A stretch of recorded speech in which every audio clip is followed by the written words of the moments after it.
तू है, संभालने वाला भी तू है और गुरु बनकर सिखाने वाला भी तू है। मुस्कान मेरे होठों पे हो तो खुशी मेरे बाबा को होती है। दर्द मेरे दिल में हो तो आँख मेरे साईं की रोती है। महसूस करके देखो, साईं कृपा ऐसे ही होती है। बाबा हमें कहते हैं कि तुम अकेले दुख क्यों सहते हो, मुझे दे दो अपने दुख, मैं भी तुम्हारे साथ दुख सहूँगा। अगर मिलजुल कर दुख सहेंगे तो तुम्हें कष्ट नहीं होगा। बाबा कहते हैं मेरी आंखों में देखोगे तो मेरी आंखों में वो दर्द दिखेगा जो मैं अपने भक्तों के लिए लिए फिरता हूँ। मैं अपने भक्तों को दर्द में नहीं देख सकता, मैं उनका दर्द महसूस करता हूँ। हमारे बाबा हमसे कितना प्यार करते हैं, सारा दिन हमारे दुखों को दूर करने में ही लगे रहते हैं। आप देखो शिरडी में करोड़ों लोग आते हैं, सुबह से लेकर रात तक बाबा उनकी पुकार सुनते रहते हैं और मंदिर तो बंद हो जाते हैं, पर हमारे बाबा का मंदिर बंद नहीं होता। और फिर रात को बाबा हमारे दुखों को दूर करने के लिए योजनाएं बनाते हैं, सोते नहीं। बाबा जब चावड़ी में सोते थे तो म्हालसापति को कहते थे कि मेरे सीने पर हाथ रखकर सोना, अगर तुम्हें लगे कि मुझे नींद आ गई तो मुझे जगा देना। किस लिए जागते थे बाबा?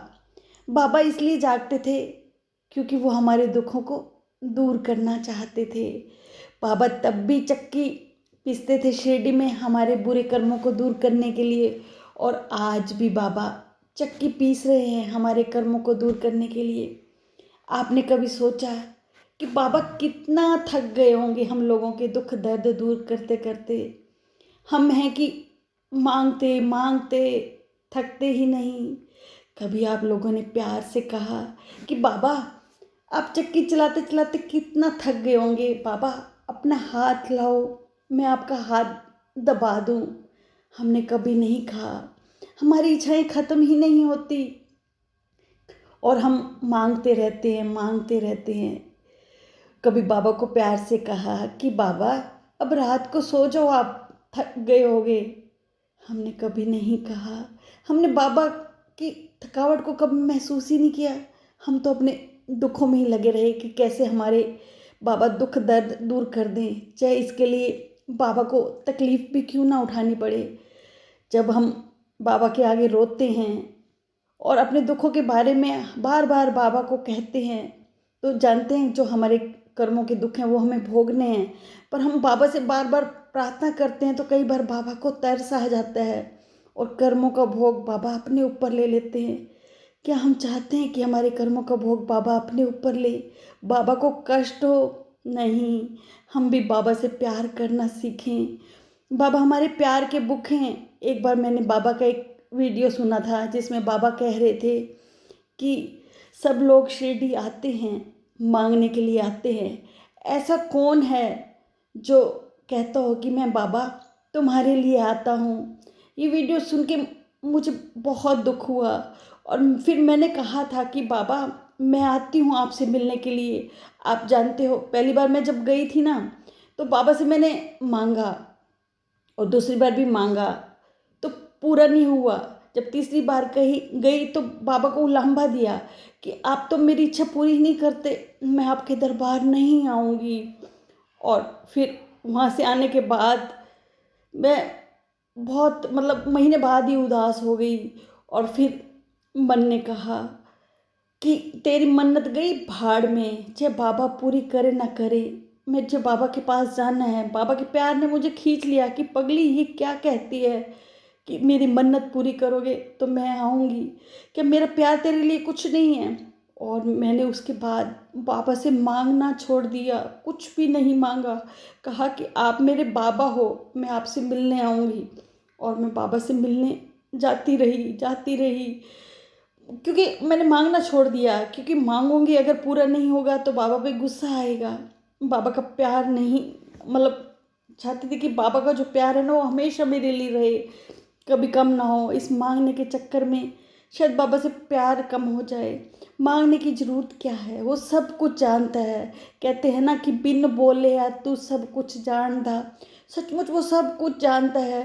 वो कहता है तेरा आना ही काफ़ी है, मेरे शिरडी पर पैर रखना ही काफ़ी है। आप बाबा से मांगना छोड़ो। अगर मांगना है तो बाबा को मांगो। अगर हमने बाबा हमारे पास है तो हमारे समझ लो कि दुनिया की सबसे बड़ी खुशी हमारे पास है।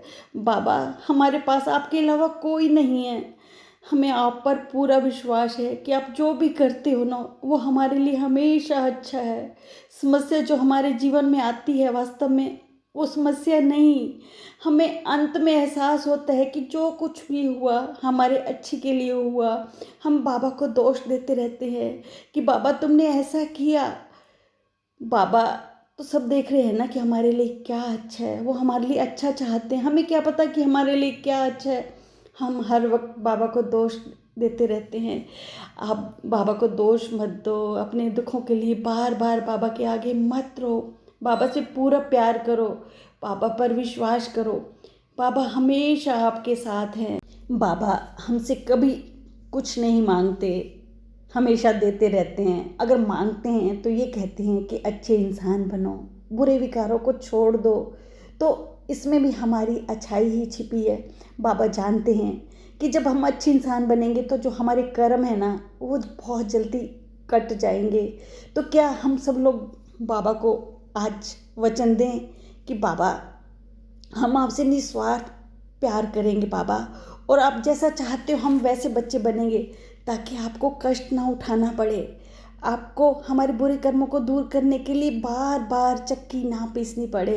बाबा आप थक गए होगे बाबा, अब आप आराम करो। हम आपके बहुत अच्छे बच्चे बनेंगे ताकि आप भी देखकर खुश रहो, दुखी मत हो।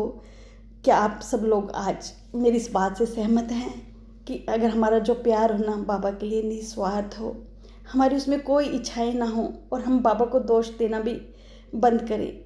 बाबा हमारे माता पिता हैं, हमारे लिए हमेशा अच्छा चाहते हैं और वही करते हैं जो हमारे लिए अच्छा होता है। तो अगर आप मेरी बात से सहमत हैं तो प्लीज़ कमेंट बॉक्स में ओम साईं राम लिखें। जो ये चिट्ठी है ना हमारी बाबा के लिए, ये हम सब भक्तों की तरफ से है। बाबा जब इस चिट्ठी को सुनेंगे तो बाबा खुश हो जाएंगे कि मेरे जो बच्चे हैं ना सुधर गए हैं और मुझसे जो प्यार करते हैं ना निस्वार्थ प्यार करते हैं। बस आज इतना ही। अगर आपको बाबा का संदेश अच्छा लगा तो प्लीज़ कमेंट बॉक्स में ओम साईं राम ज़रूर लिखना, और मेरे वीडियो को सब्सक्राइब भी करना, लाइक भी, शेयर भी, ताकि बाबा का जो संदेश है वो सब लोगों तक पहुंच पाए। ओम साईं राम।